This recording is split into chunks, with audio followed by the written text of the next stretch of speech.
Proporsional itu berarti memberi perlakuan yang setara. Jadi kalau orang dipukul, ya ada yang mukul, dipukul lagi dengan kekuatan yang sama. Melakukan tindakan kejahatan yang disebut dengan kejahatan kerah putih atau legal. Ya, jadi dia mengambil hak orang lain melalui proses peradilan.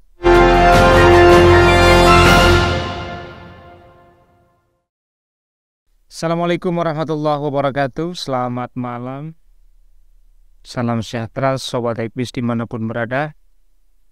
Petang hari ini kita jumpa lagi dengan saya Kang Ali di studio Ekbis Banten, edisi 21 Maret 2023. Tanpa terasa menjelang satu hari besok, 1 Ramadan sudah di hadapan kita Pak Dokter. Selamat datang Pak Dokter.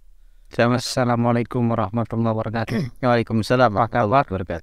Hampir 2 minggu kita nggak ketemu ya. Kita maklum lah Pak Dokter, banyak kesibukannya. Di sela-sela sebagai dosen pengampu mata kuliah moderasi beragama, mungkin tugas-tugas lain di kampus cukup padat. Tapi sesi dan serial diskus moderasi beragama nggak boleh putus. Selain karena ini menjadi kebutuhan kita, publik masyarakat Banten khususnya, adalah bagian penting wacana-wacana dan pemikiran keagamaan yang harus terus hadir di tengah-tengah masyarakat supaya ada preferensi pemikiran dan perilaku sosial yang kemudian bisa mereka manfaatkan. Dan edisi kali ini Pak Dokter kita sampai pada sesi bicara soal lanjutan daripada nilai-nilai takwa, relasinya dengan supremasi. Kita tahu bahwa yang paling dituntut dan paling dirasakan itu kadang-kadang oleh publik ya adalah keadilan. Sebenarnya esensi daripada keadilan dalam konteks hubungannya dengan ketakwaan ini gimana Pak Dokter? Baik sekali. Tadi sudah sebutkan ya bahwa sebentar lagi kita menyambut Ramadan. Ya betul. Dan kita diperintahkan di bulan Ramadan itu untuk berpuasa. Dan tujuan puasa itu adalah tegaknya ketakwaan. Ketakwaan ya. Jadi la'allakum tattaqun. Jadi tujuan kita melaksanakan ibadah puasa di bulan Ramadan adalah takwa. Nah sekarang bagaimana sampai kepada takwa itu? Bukan hal yang mudah. Betul. Nah, tadi pertanyaan Kang Ali, bagaimana relevansi takwa dengan supremasi hukum? Itu satu kata kuncinya adalah adil. Nah, maka dalam Al-Quran itu disebutkan i'dilu huwa aqrabu littaqwa. Jadi keadilan itu berlaku adillah karena adil itu lebih dekat dengan takwa. Jadi apa yang dimaksud dengan adil? Adil itu berarti bersikap proporsional. Nah, bagaimana sikap proporsional itu? Yang pertama, ketika kita memperlakukan setiap orang dengan perlakuan yang setara. Jadi kesetaraan itu ada pada proses sekali, bukan pada hasil. Hasilnya itu bisa berbeda-beda, ya bisa berbeda-beda. Maka kita tidak bisa memaksakan orang kaya untuk miskin. Atau sebaliknya, memaksa orang miskin menjadi kaya itu nggak bisa. Jadi orang itu akan mendapatkan bagiannya sesuai dengan kinerja yang dia lakukan. Orang yang berkinerja baik, maka tentu dia akan mendapatkan hasil yang baik. Sebaliknya, orang yang berkinerja biasa-biasa saja, meskipun sudah kerja keras, tetapi kerja kerasnya tidak diiringi dengan pengetahuan yang spesifik, misalnya dengan kompetensi yang spesifik, maka hasilnya biasa saja. Sebaliknya, ada orang yang kelihatannya santai, tetapi dia bekerja dengan visi keilmuan, dan apalagi kalau bidang itu spesifik, kompetensinya spesifik. Jarang sekali orang yang memiliki kompetensi itu, maka tentu akan mendapatkan bayaran yang lebih besar. Tapi pada seluruh prosesnya harus setara. berkeadilan dalam pengertian kesetaraan. Semua mendapatkan perlakuan yang sama, tapi hasil itu bisa berbeda. Nah, itu juga adil. Jadi adil tidak berarti sama rata. Adil berarti proporsional. Dan yang sama. Hal lain di dalam konteks ini, keadilan itu juga bisa atau harus disertai dengan prinsip kasih sayang, Kang Ali. Oh begitu. Makanya coba kalau kita dengar itu khotib ketika selesai khutbah itu, di kampung-kampung itu selalu dibaca, akhiri, innallaha ya'muru bil adli wal ihsan wa ita'i dzil qurba wa yanha 'anil fahsya'i wal munkari wal baghi ya'idukum la'allakum tadhakkarun. Itu pesan moral yang luar biasa itu ya. Tinggi. Karena apa? Karena di situ Allah perintahkan kepada kita berlaku adil. Tapi itu tidak titik. Bil adli wal ihsan. Ya, berlaku adil dalam pengertian yang proporsional itu berarti memberi perlakuan yang setara. Jadi kalau orang dipukul, ya ada yang mukul, dipukul lagi dengan kekuatan yang sama. Ya kan? Iya. Tapi kita diperintahkan bukan hanya berlaku adil dalam pengertian kita, tapi juga diajarkan ihsan. Ya, dipukul senyum. Ada orang memperlakukan kita dengan perlakuan sewenang-wenang, betul, kita memaafkan. Itu tinggi. Ya kan? Bukan membalas, tapi memaafkan. Itu disebut ihsan. Itu ada yang lebih hebat lagi. Bil adli wal ihsan wa ita'i dzil qurba. Bukan hanya memaafkan. Ya. Misalnya ada orang nyerempet mobil kita gitu kan. Biasanya orang yang salah malah lebih marah. Apalagi temperamen ya. Kita turun lalu, dia marah-marah. Padahal dia yang salah. Sudah, kita maafkan. Ternyata yang nabrak mobil kita itu motornya jatuh. Misalnya, kita kasih uang. Udah dia salah nabrak, kita maafkan, kasih uang. Reward ya. Dikasih uang. Ya barangkali kamu sakit itu atau motornya rusak. Saya punya uang banyak misalnya. Dan untuk sampai pada rasa atau taraf pemikiran atau kesadaran ya, mencapai pemahaman keadilan semacam itu, ya memang gak gampang itu, Bu Dokter. Makanya i'dilu wa aqrabu littaqwa. Berlaku adil karena adil itu lebih dekat dengan takwa. Artinya sudah berlaku adil pun belum tentu takwa. Itu masih aqrabu, lebih dekat dengan takwa. Berlaku adil harus disertai dengan ihsan, memaafkan tadi dalam kasus tadi, ngasih lagi. Itu dalam misalnya contoh yang sederhana gitu Pak Dokter. Nah sekarang kita bertanya pada relasi ketakwaan tadi, supremasi hukum, karena paham masyarakat kita kan dibahas, kalau bicara supremasi hukum itu adalah kejahatan-kejahatan pengelola negara, pejabat negara atau masyarakat itu sendiri. Yang faktual adalah yang seringkali kita dipertontonkan oleh media adalah pengadilan dan sebagainya. Atau sebut sajalah pencurian uang negara dan lain sebagainya dalam bentuk korupsi ataupun juga gratifikasi dan lain sebagainya. Ini artinya kalau pengandaian kita ya tentunya karena mayoritas misalnya ini orang muslim kan. Ya. Dengan harapan ketakwaan itu harusnya terejawantahkan lewat nilai-nilai takwa itu sehingga supremasi hukum itu ya betul-betul mencapai rasa keadilan bagi mereka yang berperkara gitu Pak Dokter. Atau kalau itu menyangkut korupsi kan kadang-kadang yang merasa harus terima keadilan itu masyarakat. Iya. Itu gimana Pak? Jadi gini Kang Ali, kita kaitkan ya karena dekat dengan puasa. Puasa itu kan intinya imsak, menahan. Menahan itu bukan hanya tidak makan dan minum yang halal. Betul. Yang halal saja ditahan, apalagi yang haram. Nah, oleh karena itu tujuan akhir dari ibadah puasa di bulan Ramadan itu adalah bagaimana setiap orang menghindari dua hal. Yang pertama, menghindari tindakan merampas hak orang lain dengan cara-cara kasar. Misalnya mencuri, merampok, termasuk di dalamnya korupsi. Itu adalah merampas hak orang lain secara kasar. Jadi secara kasar itu dengan pendekatan-pendekatan fisik, ya, mencuri, merampok, Betul, kekerasan lah ya. kekerasan. Tapi yang kedua ada juga, Kang Aldi, ada orang melakukan tindakan kejahatan yang disebut dengan kejahatan kera putih atau legal.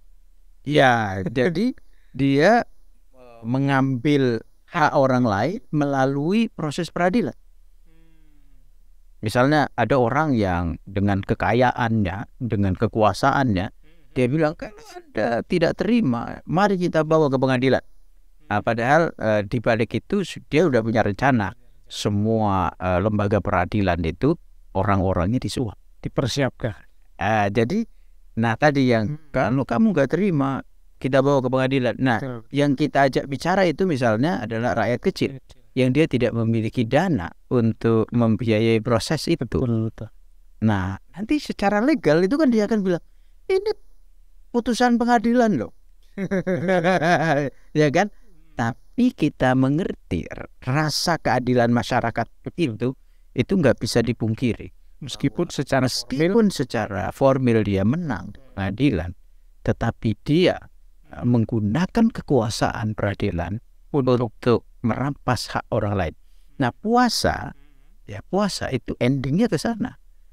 Ya, endingnya bagaimana menahan orang tidak melakukan dua hal, merampas hak orang lain baik dengan kekerasan maupun melalui pendekatan kekuasaan. Betul. Jadi memang yang agak berat. Berat. Jadi bukan hanya puasa itu tidak makan minum yang halal, apalagi yang syubhat itu. Itu berarti puasanya para pejabat lebih berat. Puasa orang kecil ada peluang. Puasa orang kecil kan hanya menahan lapar dan haus. Kalau saya boleh bagi begini kan, kalau mencuri dan merampok dalam pengertian wakil kekerasan, mungkin itu yang dimaksud puasa untuk rakyat kecil umum. Jangan. Kenapa kamu mencuri atau bahkan merampok, merampas, membegal untuk persiapan lebaran? Ya, kan repot. Atau setara, kenapa kamu korupsi? Oh, ini saya korupsi karena saya mau bagi-bagi amplop untuk THR bagi kan gitu, bagi orang banyak. Jadi dia ingin terlihat sebagai orang yang baik, dermawan, tapi di saat yang sama merampas hak rakyat. Boleh gak dia merampas hak rakyat? Namanya paradok, untuk dikembalikan kepada rakyat. Paradok lah. Itu ironi peradaban kemanusiaan modern sekarang. Betul. Di saat yang sama ingin tampil performa sebagai seorang yang baik, loyal ataupun dermawan, tapi di saat yang sama sebenarnya melakukan kejahatan. Ini kan, jadi cara tobatnya bagaimana ya, Pak Dokter? Itu yang disebut dengan musang berbulu domba atau domba berbulu musang. Ya, kembali kepada tadi rasa keadilan. Kalau kita ingat definisi ataupun takrif adil itu kan waktu saya firman. Jadi adil itu menempatkan sesuatu pada posisinya. Nah, lagi-lagi dalam korelasi karena kita berbangsa dan bernegara ini tentu Pak Dokter positioning kita berbeda. Ya, hak warga negaranya sama, tapi positioningnya beda. Ada yang kebetulan adalah penegak hukum, ada yang kebetulan dia adalah pengawas hukum. Katakanlah para anggota DPR, ya, pengawasan kenapa? dan di saat yang sama adalah pemerintah. Ia yang memang diberikan wewenang untuk mengelola mengelola pemerintah dan negara ini. Nah, kalau kemudian dalam konteks relasi ketakwaan, misalnya kayak didiskusikan di sesi sebelumnya soal ketakwaan di ruang publik. Nah, ini output atau indikator bahwa seseorang ini kemudian disebut takwa dalam konteks supremasi hukum. Ya. Itu seperti apa, Pak Dok? Ya, Kang Ali, jadi supremasi hukum dan penegakan hak asasi manusia itu kan ujung-ujungnya adalah membangun masyarakat tertib. Tertib aturan. Ya, jadi bagaimana kita bisa mewujudkan masyarakat tertib? Tertib sosial itu bagaimana bisa diwujudkan? Nah, kalau kita membaca ya kisah-kisah yang ada dalam agama-agama, misalnya dalam agama Islam, itu ada orang datang kepada baginda Rasul, dia lapor, dia Rasulullah, celaka saya ini. Kenapa? Saya bulan Ramadan, ya kan? Siang-siang bersenggama dengan istri. Halal nggak? Ya halal, tapi di bulan Ramadan nggak boleh. Karena hak dia. Maksud saya gini, ada kesadaran dari warga ketika dia melanggar, dia lapor. Itu satu indikator bahwa dia takwa. Iya, Ya, meskipun ya. Dan tentu ada risiko dari laporan itu. Atau dahulu ada seorang perempuan yang hamil di luar nikah, dan dia datang kepada baginda Rasul lapor, oh saya hamil. Ya. Dan saya tidak punya pasangan. Berarti kehamilannya itu tidak melalui proses pernikahan yang resmi, yang halal, yang bertanggung jawab. Nah, menarik ya Kang Adi. Ya, selama dia menarik ya. Kata Rasulullah, ya sudah, laporan diterima, kamu pulang. Loh, saya mau dihukum. Oh nanti, kamu lagi hamil. Yang ada hak hidup itu bukan hanya Anda, tapi juga janin. Makanya hak hidup janin harus dipelihara. Itu loh. Jadi penegakan hukum itu berbanding lurus dengan penegakan hak asasi manusia. Dalam hal ini hak hidup. Nah, bayi yang ada ini harus jadi pelajaran ya bagi penegak hukum di Indonesia. Mau kepolisian, kejaksaan, ya kan. Jangan sampai ada itu cerita-cerita pilu ya. Ada seorang ibu masuk penjara bersama anaknya masih disusui. Waduh, nalar hukumnya. Nalar hukum tidak berbanding lurus dengan penegakan hak asasi manusia. Jadi hukum harus tegak, supremasi hukum harus tegak. Tapi jangan lupa bahwa hak asasi manusia itu di atas segala. Makanya Pancasila itu yang dibicarakan adalah kemanusiaan yang adil dan beradab. Jadi yang dibicarakan kali pertama adalah kemanusiaan. Berarti keadilan itu dalam satu kesimpulan misalnya, ya kalau belum ditopang dengan keadaban ya belum tercapai juga. Iya, jadi perempuan tadi yang lapor kepada Rasulullah bahwa dia hamil di luar nikah, yang seharusnya dihukum, lalu ditunda eksekusi hukum sampai melahirkan. Begitu bijaksana ya. Begitu melahirkan Kang Ali, datang dia. Ya Rasulullah, ini bayi saya sudah melahirkan sesuai dengan rekomendasinya. Jadi lahirkan dulu baru eksekusi. Apa kata Rasulullah? Balik. Ada hak atas dirimu dari anak itu untuk menyusui 2 tahun. Kan? Iya. Jadi supremasi hukum itu harus dibingkai dengan kesadaran perlindungan hak asasi manusia. Jadi hukum tegak bukan untuk kepentingan hukum itu sendiri, untuk manusia, untuk kemanusiaan. Nah, itu setelah 2 tahun Pak Dokter? Ya setelah 2 tahun baru datang lagi. Si perempuan tadi datang lagi. Nah, ya akhirnya dihukum sesuai dengan ketentuan. Ada yang komentar, bila perempuan tadi tidak datang, ya kan? Atau bila anak yang usianya 2 tahun tadi, lalu misalnya sakit-sakitan dan lain-lain, dan dia membutuhkan kehadiran seorang ibu, maka eksekusi itu mungkin juga ditunda. Tapi karena dia udah 3 kali datang, pertama kali hamil di luar nikah, yang kedua setelah kelahiran, yang ketiga setelah 2 tahun, karena udah maksimal, maka dieksekusi. Dan Kang Ali, dalam pandangan orang yang bertakwa, menerima eksekusi hukum itu harus adalah satu kemuliaan. Ini yang jarang di eksplor. Jadi begitu dia dieksekusi hukum sesuai dengan agama, dan itulah rasa keadilan yang dia yakini, maka dia ridho. Itu tercermin dari senyumnya ketika dieksekusi. Lah, kalau melihat itu Pak Dokter, berbanding terbalik ya dengan fakta-fakta hukum di negeri kita hari ini. Ya, orang menerima putusan. Ya tentu ini masih debatable ya. Debatable karena mungkin juga hukum kita kan hukum positif lah ya. Tapi pesan-pesan moralnya itu yang saya kira memang belum menyentuh. Tadi misalnya bagaimana orang menerima putusan pengadilan itu dengan rasa syukur misalnya. Entah itu bahwa dia harus nerima gitu kan atas kejahatan yang dia lakukan. Ya, karena yang menerima adalah suara hati atas dasar ketakwaan.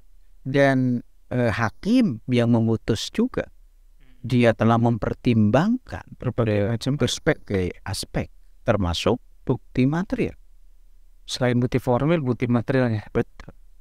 Dan begitu itu semua terpenuhi, jadi yang melaporkan kesadarannya iman dan ketakwaan kepada Tuhan Yang Maha Esa, yang mengadili juga begitu, sama-sama punya kesadaran, sehingga hasilnya pun disyukuri. Maka tertib sosial, betul, sebagaimana cita-cita kita bersama. Tapi kan protes pun juga memenuhi rasa keadilan sebagai hak warga negara untuk melakukan, kalau dalam istilah hukum ya banding lah, PK lah. Nah, itu juga hak hukum mereka kan? Iya, tapi ingat bahwa hukum menghendaki kepastian hukum. Iya. Dan hukum juga tidak boleh mahal. Harus murah meriah. Ya. Yang menjadi problem adalah banding dan seterusnya itu mahal, berkaitan dengan 2 tema. Satu mahal, yang kedua tidak ada kepastian hukum. Misalnya gitu. Makanya ketika banding, peninjauan kembali kan harus final, harus sampai selesai. Jadi bukan pada persoalan banding atau peninjauan kembali, tapi yang lebih penting adalah bagaimana putusan pengadilan di tingkat pertama itu meyakinkan, oleh karena yang mendominasi dari proses itu adalah ketakwaan kemanusiaan, bukan hukum itu sendiri. Kan? Jadi penegakan hukum itu demi kemanusiaan. Kemanusiaan itu dasarnya adalah ketakwaan kepada Tuhan Yang Maha Esa. Karena itu hakim putuskan demi keadilan berdasarkan ketuhanan Yang Maha Esa. Selesai ya. Baik Pak Dokter, luar biasa. Jadi memang kalau bicara supremasi hukum dalam konteks relasi ketahuan memang tidak terikat pada formil material acara pidana, acara hukum pidana atau acara hukum perdata ya misal. Tapi lebih kepada perilaku sosial masyarakat sehari-hari. Ketika kita bicara hukum seakan-akan verbal mereka, visualisasi mereka adalah peradilan. Padahal perilaku kita sehari-hari juga bagian daripada penegakan hukum dan aturan. Ya, sebagai muslim, sebagai warga masyarakat, mengikuti aturan itu ya adalah penegakan hukum. Ya, betul. Itu makna luas daripada supremasi hukum. Jadi bukan semata-mata pada peradilan. Peradilan itu bagian Dari kecil dari isu keadilan hukum, ya kan? Tapi meskipun kecil, dia menjadi satu perhatian khusus. betul. Karena itu terkait dengan kejahatan tertentu. Jadi kalau semua sudah bertakwa, Ya betul. ya kan? Tapi mengapa Ada peradilan itu diperlukan? Karena memang kejahatan. manusia itu mahalul khata' wal nisyan. Jadi pengadil itu untuk mengingatkan sebenarnya. Mengingatkan. Jadi pengadilan itu bukan untuk Menghakimi ya. Makanya kan lembaganya disebut lembaga dengan lembaga pemasyarakatan. Jadi lembaga pemasyarakatan, orang dihukum itu bukan untuk dikucilkan, tapi dihukum itu untuk mendapatkan pendidikan yang intensif. Agar hidup layaknya masyarakat. Setelah bebas, dia bisa hadir kembali dalam kehidupan masyarakat yang lebih baik. Boleh. Sekarang bicara relasi takwa dengan supremasi hukum. Tadi ada kaitannya dengan keadilan. Nah, kita juga bicara keadilan sosial, Pak Dokter. Proses yang sama itu yang memang hari ini kesempatan yang sama atau proses yang sama. Kalau kita bicara keadilan sosial, ada istilah miskin kultural, ya miskin ya sekedar hati miskin gitu kan. Ya. Ada miskin struktural. Nah, ini yang memang miskin dalam konteks di mana orang ini secara sistemik akses ke kantong-kantong perekonomian ini sengaja ditutup atau tertutup, sementara di pihak lain terbuka akses dan jalannya mulus. Nah, ini jadi tanggung jawab siapa ini, Pak Dokter? Ya, jadi kalau ada orang miskin karena sebab-sebab objektif, ya misalnya kenapa miskin? Karena dia tidak bisa bekerja. Sekarang kenapa dia tidak bisa bekerja? Misalnya secara objektif dia memang berkebutuhan khusus. Mohon maaf, ada kecacatan secara fisik. Betul. Terusnya yang itu tidak memungkinkan dia bekerja secara optimal. Misalnya, meskipun kita juga tahu bahwa ada orang yang berkebutuhan khusus, tetapi dia bisa melakukan profesi yang orang lain yang sebut saja normal belum tentu bisa melakukannya. Tapi itu kan persentase kasuistik.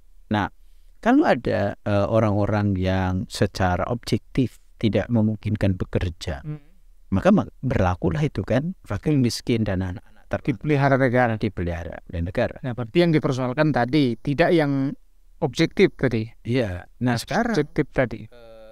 Sebenarnya dia bisa bekerja, dia memiliki kemampuan untuk bekerja itu, tetapi hak dia untuk bekerja dirampas. Ya, ambil contoh yang terang benderang. Misalnya dari Tanjung Kait sampai Tanjung Lesung, itu pantai kita dikuasai oleh sekelompok orang pemilik modal, ya, dipagari oleh industri. Padahal pantai adalah milik rakyat, bebas, tapi mau masuk bayar.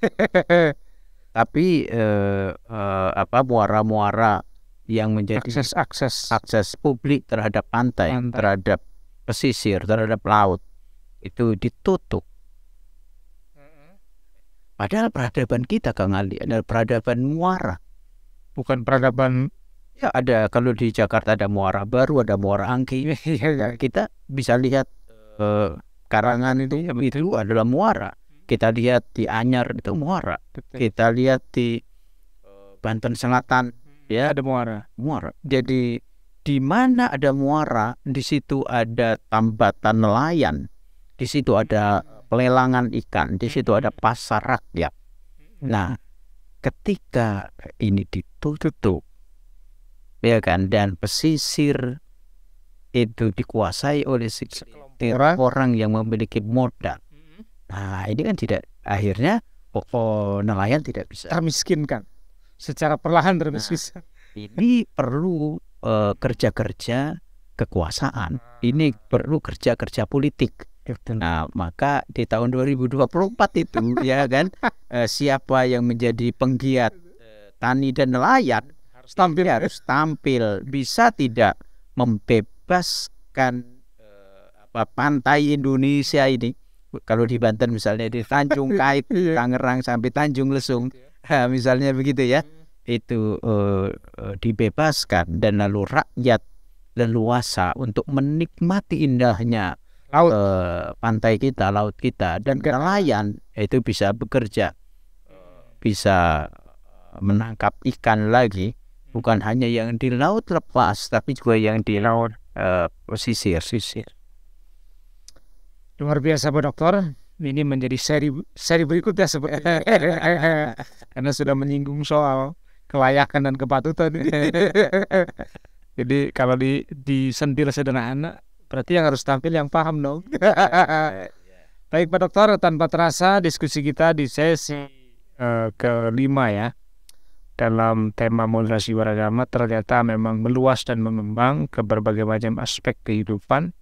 Ya memang agama itu untuk semua aspek kehidupan, Bro. Ya, agama itu untuk kemanusiaan. Karena itu sangat mungkin bahwa diskusi soal moderasi agama ya bukan hanya bicara soal toleransi, tapi bicara soal keadilan dan kesejahteraan.